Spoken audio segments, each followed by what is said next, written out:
அழகுக்கு அழகு செய்த கம்பன். எது அழகு? கம்பன் அதை இன்னும் எப்படி அழகாக செய்தான் என்பது கேள்வி. கம்பன் செய்ததே அழகுதான். எல்லாருக்கும் மேடையில் நீங்கள் எல்லாம் கேட்ட பாட்டு தான் நாமக்கல்லார் சொன்னது. ஒரு வனத்தில் முள்புதர்களுக்கு இடையே ஒரு பலாக்கனி கிடந்தது. அந்த பலாக்கனியை கொண்டு வந்து அதை சீர்திருத்தி அந்த சுளையை வெளியே எடுத்து அதில் தேன் சேர்த்து விருந்து வைத்தவன் கம்பன் என்று நாமக்கல்லார் சொன்னார்.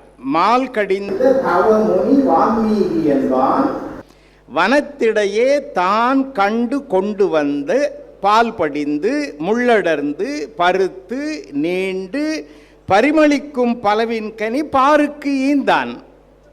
மேல் படிந்த பிசினகற்றி மெல்ல கீறி மெதுவாக சுளை எடுத்து தேனும் வார்த்து நூல் படிந்த மனத்தவர்க்கு விருந்து வைத்தான் கம்பன் எனும் தமிழ்த்தாயார் நோற்ற மைந்தன் என்பது பாட்டு. வான்மீகத்திலே இருந்து நிறைய மாற்றங்களை கம்பன் கொண்டு வந்தான். கம்பன் வான்மீகத்திலே இருந்து கொண்டு வந்த மாற்றங்களை எல்லாம் இந்த அரங்கம் எவர் பெயரில் இப்போது இயங்குகிறதோ, இப்போது விழா அமைக்கப்பட்டிருக்கிறதோ, அந்த அறிஞர் தே ஞானசுந்தரம் அவர்கள் இன்று நம்மிடையே இல்லை. அவர் ஒவ்வொரு காண்டத்தை பற்றியும் வான்மீகத்திலே எப்படி இருக்கிறது, கம்பனிலே எப்படி இருக்கிறது என்று அந்த வித்தியாசங்களை மிக அழகாக பதிப்பித்து விட்டார். இப்போ வான்மீகத்திலே இருந்து கம்பன் நிறைய மாற்றினால் அதுதான் வான்மீகம் அழகு என்றால், கம்பன் செய்தது அழகுக்கு அழகு என்று வைத்துக் கொள்ளலாமா என்று சிந்தித்தால் மனம் நிறைவுக்கு வரவில்லை. அப்ப என்ன அழகுக்கு அழகு செய்வது? இந்த அழகுக்கு அழகு செய்தல் என்கிற சொற்றொடர் இருக்கிறதே, இதை கம்பனே பயன்படுத்துகிறான். கம்பன் சொல்லக்கூடிய சொற்றொடர் தான் அழகுக்கு அழகு செய்தல். எப்படி? சீதை அழகானவள், அவள் அழகை அவளை படைப்பதற்கு பிரம்மன் என்ன செய்தான் அப்படின்னு கம்பன் எழுதுறான். ஆதரித்து அமுதில் கோல் தோய்த்து அவயங்கள் அமைக்கும் தன்மை யாதன திகைப்பதல்லால் மதனர்க்கும் எழுத ஒண்ணா சீதை என்கிறான். பிரம்ம சீதையை வரைஞ்சிட்டு படைக்கலான்னு அப்படி ஒரு கிண்ணத்தில் கலவையெல்லாம் வைத்து கொண்டு, வண்ண வண்ண கலவைகளை வைத்து கொண்டு அதை அந்த எழுதக்கூடிய கோலில் தோய்த்து விட்டு உட்கார்ந்து யோசிக்கிறானாம். எழுத முடியல. இதான் கம்பன் சொல்றது. ஆதரித்து அமுதில் கோல் தோய்த்து அவயங்கள் அமைக்கும் தன்மை யாதன திகைப்பதல்லால் மதனர்க்கும் எழுத ஒண்ணா சீதை. சீதை ரொம்ப அழகானவள். அவள் அழகு, அங்க அழகுக்கு கம்பன் ஒரு உதாரணம் சொல்லுகிறான். அவளுக்கு அலங்காரம் செய்கிறார்கள். உடம்புக்கு கழுத்துக்கு போட வேண்டிய நகை, காதுக்கு போட வேண்டிய நகை, மூக்குக்கு போட வேண்டியது எல்லாவற்றையும் போட்டுட்டு இடுப்புக்கு போட வேண்டிய ஒட்டியானத்தை எடுத்து கையில வச்சு கொண்டு தேடுகிறார்கள். இடுப்பை காணும். இது கம்பன் சொல்றான். ஒருத்தி சொன்னா இடுப்பே இல்லடி சீதைக்கு, இன்னொருத்தி சொன்னா இடுப்பு இல்லாம எப்படி ஒரு உடம்பு இருக்கும் தேடிப்பார். பக்கத்தில் இருக்க சொன்னா சீதையினுடைய இடுப்பு இருக்குதே, இது கடவுள் மாதிரி. சில பேர் இருக்குதுன்றான், சில பேர் இல்லைன்றான், இருக்குதா இல்லையானே தெரியல. இது கம்பன் சொல்ற உதாரணம். அவள் அழகு அப்படிப்பட்ட அழகு. அவளுக்கு அவள் அழகை பற்றி பெருமை இருந்ததான்னா இல்லை, அவள் அதை பற்றி நினைச்சதில்லை. பொதுவாக தாய்மார்கள் கோச்சிக்க கூடாது. பெண்களுக்கு தாங்கள் அழகாக இருக்கிறோன்னு நினைப்பு எப்பவுமே உண்டு. நான் ஒரு விஷயத்தை சொல்கிறேன். ஒரு 45-50 வயசு இருக்கக்கூடிய ஒரு பெண்மணியை நீதிமன்றத்திலே கொண்டாந்து நிறுத்துகிறார்கள். என்ன குற்றச்சாட்டுன்னா, ஒரு கொலை செய்து விட்டார். அந்த பெண் கோபமாக இருக்கிறாள். Your honour, I have not killed him, நான் கொல்லவில்லை என்று கத்துகிறாள். இல்லை, சாட்சிகள் எல்லாம் உங்களுக்கு எதிராக இருக்கின்றன என்றார் நீதிபதி. ஒண்ணுமே இல்லை, தவறான வழக்குன்னு அந்த பெண் கத்துகிறாள். மறுபடியும் நீதிபதி சொன்னார், அம்மா, அவர் சொன்ன அடையாளங்கள் எல்லாம் உங்களுக்கு பொருந்துகிறது. என்ன அடையாளங்கள்? நான் பெண், ஒரு இளவயது, அழகான, முகலட்சணமுடைய, எழில் மிகுந்த ஒரு பெண் கொலை செய்தாள் என்று எழுதப்பட்டிருக்கிறது. அது நீங்கள் தானே? அந்த பெண், நான் வேண்டுமென்றே கொள்ளவில்லை யுவர் ஆனர். பெண்களுக்கு அந்த அழகு பற்றிய ஒரு உணர்வு உண்டு. ஆனா சீதைக்கு அப்படி இல்லை.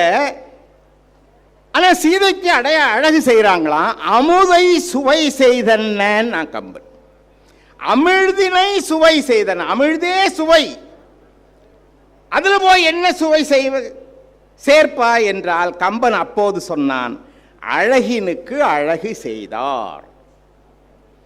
சீதையே ஒரு அழகு, அந்த அழகுக்கு அழகு செய்கிறார்கள். அப்ப இது சீதைக்கான அழகு. ராமனுடைய அழகு கம்பன் கொஞ்சம் சிந்திக்கிறான். பெண்கள் உடல் ரீதியான அழகை வர்ணிக்கலாம், அப்ப ராமனை பத்தி வர்ணிக்கலையான்னா ராமனுடைய அழகை பத்தி எவ்வளவோ சொல்கிறான் கம்பன். தோள் கண்டார் தோளே கண்டார், தொடுகழல் கமலம் என்ன தாழ் கண்டார் தாளே கண்டார், கடற்கை கண்டார். ராமனுடைய அங்க வடிவங்களை பெண்களால் ரசித்த முடியவில்லைன்னு பேசுகிறார். அவ்வளவு அழகானவன். அவன் அழகை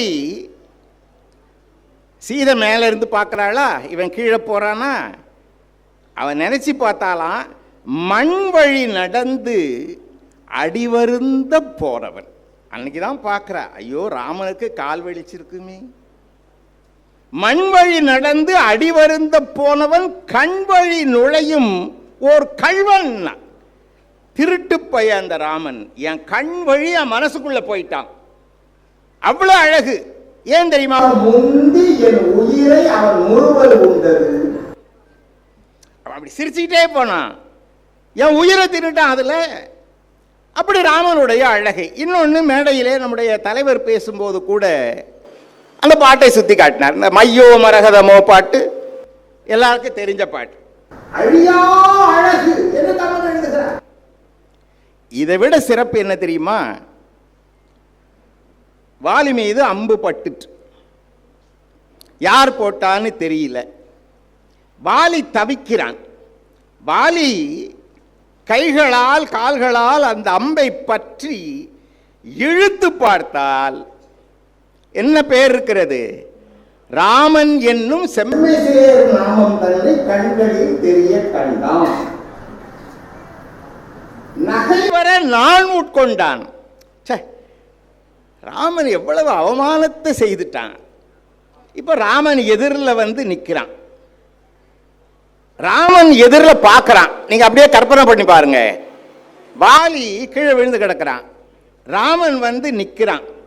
இப்ப வாலி பேசுகிறான். கோயியல் தருமம் உங்கள் குலத்து உதித்தோர்க்கு எல்லாம் உடைமை என்றோ.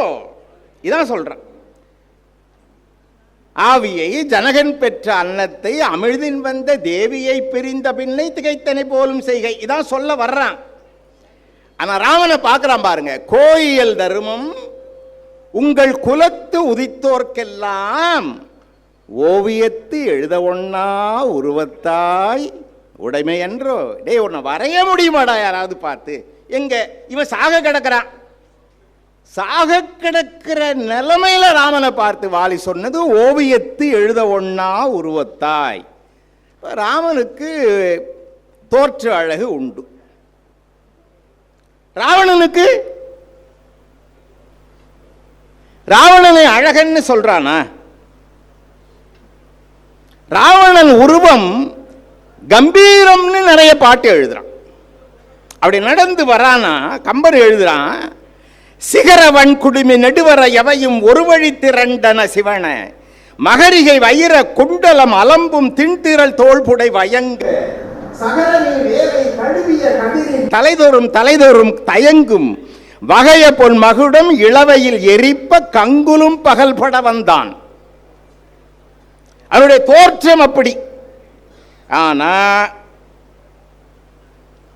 அவன் அழகன.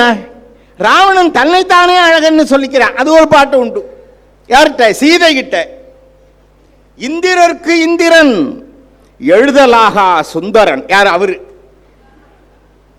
இந்திரருக்கு இந்திரன் எழுதலாகா சுந்தரன் அவனே பேசிக்கிறான். ஆனா கம்பன் சொல்லுகிறான், அவன் அழகன்னு சொல்ல முடியலடா, அவன் தோற்றம் நல்லா இருக்கு. ஏன் தெரியுமா?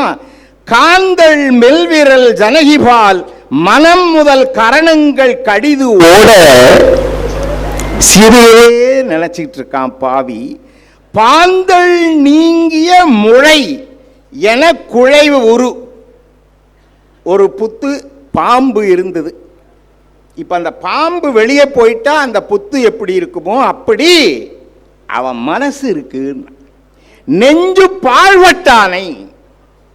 அவன் தோற்றம் நல்லா இருக்கு, ஆனா அதை அழகுன்னு சொல்லக்கூட நான் விரும்பல. ஏன் தெரியுமா? நெஞ்சு பாழ்பட்டு. இப்ப எப்படி எதை நோக்கி வரோம்? ராமனை நோக்கி வர்றோம். ராமன் சின்ன வயசுல கூனி முதுகுல உண்டை போட்டான். இந்த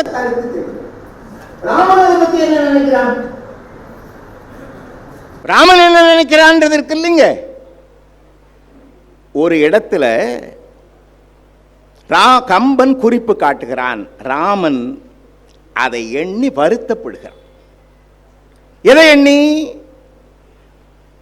கூனி மேல் அம்பு போட்டுட்டமே, தவறுதானே. இது எங்க தெரியுது? இதுக்கு பாட்டு இருக்கானா? பாட்டு இருக்கு. எங்க பாட்டு இருக்குன்னா, இப்ப சுக்ரீவனுக்கு முடிசூட்ட போறாங்க. இலக்குவனை கூப்பிட்டு முடிசூட்டியாச்சு.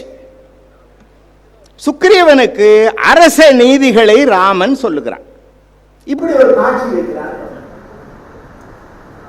அந்த அரச நீதிகளிலே ராமன் சொன்னதாக கம்பன் எழுதுகிறான்.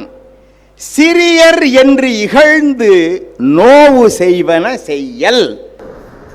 சுக்ரீவா, அதிகாரம் இப்ப இருக்கு, ஆனா ஒன்றை விட சாதாரணமான ஆட்கள் நினைச்சு அவங்களுக்கு எந்த நோவும் கொடுக்காத. சிறியர் என்று இகழ்ந்து நோவு செய்வன செய்யல் மற்ற இந்நெறி இகழ்ந்து, நான் இதை மறந்துட்டேன், இந்த நெறி இகழ்ந்து யான் ஓர் தீமை இழைத்தலால். ஒரு தப்பு பண்ணிட்டேன்டா. யார்கிட்ட சொல்றான்? சுக்ரீவன்ட்ட. யான் ஓர் தீமை இழைத்தலால் உணர்ச்சி நீண்டு குறியது ஆம் மேனியாய் கூனியால் குவவு தோளாய் வெறியன எய்தி வெய்தின் வெண்துயர் கடலில் வீழ்ந்தேன். குறியது ஆம் மேனி கூனி. என்ன சொல்ல வருகிறான்? ஒண்ணு வச்சுக்கோங்க, இதான் இந்த பாட்டில் நமக்கு கிடைக்கிற செய்தி. முன்னெல்லாம் உடல் குறைய சாதாரணமாக பேசுவாங்க. காது கேட்காதவனை செவிடனுவா, நடக்காதவனை நுண்டினுவா. இப்பெல்லாம் அப்படி சொல்லக்கூடாது. மாற்றுத்திறனாளிகள். ஏன்? மாற்றுத்திறனாளிகளை அவர்களுக்கு என்ன அங்க குறைவோ அதை சொல்லி கிண்டல் செய்தால் மிக கண்டிப்பாக கோபம்தான் வரும். அது குற்றம். கூனி ஒரு மாற்றுத்திறனாளி. அதை கம்பன் சொல்லுகிறான். குறியது ஆம் மேனி ஆய் கூனியால். நான் என்ன பண்ணேன்? ஒரு தீமை செய்தேன். அப்ப அவன் மனசுக்குள்ள நம்ம ஒரு தப்பு தானே பண்ணிட்டோம்னு தோணிட்டே இருக்கு. இந்த காட்சியை மனசுல வச்சுக்கிட்டு கடைசி காட்சிக்கு வாங்க. இங்க நமக்கு விளக்கம் கிடைச்சிடும். கடைசி காட்சியில என்ன நடக்குது? ராவணன் கொல்லப்பட்டாச்சு, சீதையை கொண்டு வந்தாங்க, சீதையை நெருப்புல இறங்க வச்சாச்சு. கடுமையான சொற்களை ராமன் சொன்னான். சீதையை நெருப்புல இறங்கி அப்புறம் நெருப்பு கடவுளே வந்து வெளியே கொண்டு வந்து கொடுத்து விட்டான்றது கதை. ராமனுக்கு கோபம் தனியில. உடனே எப்படி இவனுடைய கோபத்தை தணிப்பது அப்படின்னு நினைச்சு சிவபெருமான் இறங்கி வர்றார், பிரம்மா இறங்கி வர்றார். ராமா, இவ்வளவு கோபப்படாத, உண்மை வேற. ஆனாலும் இவனுக்கு அந்த கோபம் தனியில.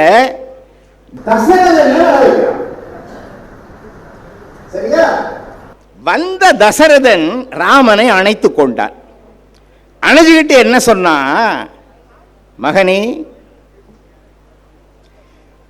கைகேயி என்கிற பெண் என் மீது செய்த இரும்பாலான அம்பு என் மனத்தில் இவ்வளவு நாள் இருக்கிறது. ஆனால் உன்னை தழுவிய இந்த கணத்தில் உன் மனத்தில் இருக்கக்கூடிய அன்பு என்கிற காந்தம் அந்த இரும்பை இழுத்து விட்டதுன்னா. காந்தம் இரும்பை இழுத்து விட்டது. இப்படி சொன்னதோட நிக்கலங்க. தயரதன் என்ன சொன்னா, உனக்கு ஒரு 2 வரம் தரேன், என்ன வேணும்னா. நீ ஏற்கனவே 2 வரம் கொடுத்துதானடா இவ்வளவு கதியாச்சு. இப்ப வந்து சொன்ன பழைய சினிமாலாம் ரசிச்சிருந்தீங்கன்னா உங்களுக்கு தெரியும். யாரு நம்ம பாகவதர், கிட்டப்பா, இவங்கெல்லாம் சின்னப்பாலாம் பாட்டா இருக்கும். 50 பாட்டு இருக்கும் ஒரு சினிமாவில். எப்போ வந்தீங்கன்னு கேட்டால் ஒரு பாட்டு பாடுவார். காலையில் பிரேக்ஃபாஸ்ட் சாப்பிட்டீங்களான்னா பாட்டு பாடுவார். இதை ஒரு பாட்டு வாழ்க்கையே எழுதிட்டான். அப்புறம் கதாநாயகன் இறந்துட்டான். பா, இனிமேல் பாட்டே இருக்காதுறான்னா ஆவியா வந்து 5 பாட்டு பாடுறான். இந்த கதி வந்ததுக்கு காரணமே நீ கொடுத்த 2 வரம். இப்போ வந்து மறுபடியும் 2 வரம் வேணுமான்னு கேட்கிறேன். ராமன் 2 வரங்கள் கேட்டான். இதுதான் முக்கியம். என்ன கேட்கிறான்? ஆயினும் உனக்கு அமைந்தது ஒன்று உரை அப்படின்னு தயரதன் சொன்ன உடனே, அப்பா, தீயள் என்று நீ துறந்த என் தெய்வம் யாரு? கைகேயி. நீ துறந்தாய், நான் துறக்கவில்லை. அவள் என் தெய்வம். தீயள் என்று நீ துறந்த என் தெய்வமும் மகனும் யாரு? பரதன். தம்பின்னு சொல்ல முடியாது, ஏன்னா நீ அவன் புள்ள இல்லைன்ட்டான். தீயள் என்று நீ துறந்த என் தெய்வமும் மகனும் தாயும் தம்பியும் ஆம்பரம் தருக. கைகேயன் அம்மா, தம்பின்னு கூப்பிடணும், வரம். இந்த பாட்டை எழுதக்கூடிய கம்பன் எழுதினான். கேட்டது யார் என்று கேட்டால் ராமன் இல்லை, அழகன் என்று ஒரு வார்த்தை சொன்னான். புறத்தோற்று அழகு என்பது வேறு, மனத்திலே வன்மம் இல்லாமல் வெள்ளையாக இருக்கக்கூடிய மனம்தான் உண்மையான அழகு. அதுதான் அழகுக்கு கம்பன் செய்த அழகு என்று சொல்லி நிறைவு செய்கிறேன். நன்றி, வணக்கம்.